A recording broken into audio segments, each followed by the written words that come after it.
Assalamualaikum warahmatullahi wabarakatuh. Selamat pagi. Seperti biasa kami dari Stasiun Meteorologi Ahmad Yani Semarang akan memberikan briefing cuaca untuk penerbangan. Briefing ini berlaku untuk flight level 1000 hingga 34.000 feet, berlaku tanggal 19 November 2021. Kita mulai yang pertama yaitu untuk penerbangan di sekitar wilayah Kota Semarang atau sekitar wilayah Bandara Ahmad Yani Semarang. Untuk arah dan kecepatan angin mulai dari flight level 1000 hingga 3000 feet, ini bertiup dari arah selatan hingga barat dengan kecepatan 5 knot. Sedangkan untuk flight level 5000 hingga 10000 feet, angin secara umum bertiup dari arah utara dengan kecepatan 5 knot. Untuk arah drone forecast yang berlaku untuk di Bandara Ahmad Yani Semarang, tanggal 19 mulai 00 hingga 24 UTC. Untuk angin secara umum bertiup dari arah 340 derajat dengan kecepatan 10 knot dengan jarak pandang mendatar 7 km dan dengan perawanan dengan jumlah scatter atau 3 sampai 4 oktas awan dengan ketinggian 1400 feet. Kemudian diperkirakan terjadi perubahan secara temporer antara pukul 2 hingga 6 UTC. Angin berubah menjadi arah 140 derajat dengan kecepatan 5 knot, jarak pandang mendatar menjadi 4 km, disertai dengan keadaan cuaca hujan ringan disertai badai guntur dan juga terdapat awan CP 1 sampai 2 oktas awan dengan ketinggian 1300 feet. Kemudian kita lihat dari data medium level circulate chart untuk valid 06 UTC.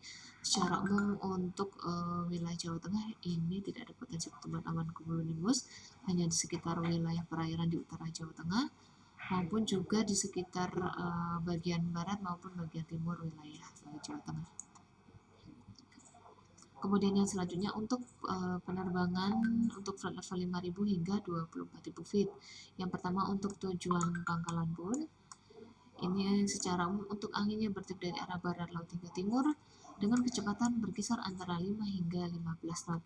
Sedangkan untuk penerbangan dengan tujuan Ketapang, untuk angin di ketinggian 5000 hingga 10000 feet secara umum bertiup dari arah barat daya hingga barat laut dengan kecepatan berkisar antara 5 hingga 10 knot. Sedangkan untuk ketinggian 18.000 hingga 24.000 feet, angin secara umum bertiup dari arah timur laut hingga timur dengan kecepatan berkisar antara 5 hingga 15 knot. Untuk penerbangan yang selanjutnya yaitu ke wilayah Makassar. Secara umum anginnya bertiup dari arah utara hingga timur dengan kecepatan berkisar antara 10 hingga 25 knot.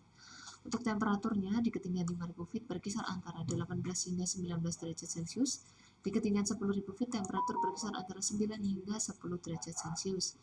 Untuk ketinggian 18.000 feet temperatur berkisar antara minus 5 hingga minus 4 derajat Celcius. Dan untuk ketinggian 24.000 feet temperatur berkisar antara minus 15 hingga minus 14 derajat Celcius. Untuk yang selanjutnya yaitu untuk penerbangan ke wilayah Jakarta. Ini mulai dari ketinggian 18.000, 24.000, 30.000 hingga 34.000 feet. Untuk tujuan Jakarta dan Bandung, secara umum angin bertiup dari arah timur laut hingga timur dengan kecepatan berkisar antara 10 hingga 15 knot. Sedangkan untuk tujuan yang selanjutnya yaitu wilayah Surabaya dan juga Bali, ini secara umum juga sama untuk anginnya bertiup dari arah timur laut hingga timur dengan kecepatan berkisar antara 5 hingga 10 knot. Untuk penerbangan ke wilayah Banjarmasin, untuk angin secara umum bertiup dari arah timur laut hingga timur dengan kecepatan berkisar antara 5 hingga 15 knot. Untuk temperaturnya di ketinggian 18.000 feet berkisar antara minus 5 hingga minus 4 derajat Celcius. Sedangkan untuk 24.000 feet temperatur berkisar antara minus 15 hingga minus 14 derajat Celcius. Di ketinggian 30.000 feet temperatur berkisar antara minus 29 hingga minus 28 derajat Celcius. Dan di ketinggian 34.000 feet temperatur berkisar antara minus 40 hingga minus 39 derajat Celcius. Kemudian kita lihat dari data high level circulate chart untuk valid 06 UTC. Ini secara umum di Pulau Jawa hingga Bali dan juga wilayah Pulau Kalimantan. Ini ada potensi pertumbuhan awan cumulonimbus, jadi perlu diwaspadai untuk penerbangan untuk hari ini.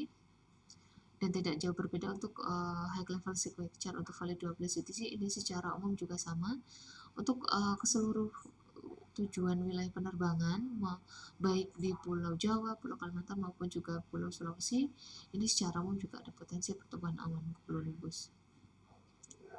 Kemudian yang terakhir kita lihat peta sebaran awan. Bisa kita lihat ini untuk pertumbuhan awan masih cukup signifikan di seluruh wilayah Indonesia, terutama bagian tengah, yaitu sekitar wilayah Pulau Kalimantan dan sekitar wilayah perairan di sekitarnya, juga sekitar wilayah Pulau Jawa maupun juga Pulau Sulawesi. Sekian briefing cuaca untuk hari ini. Wassalamualaikum warahmatullahi wabarakatuh.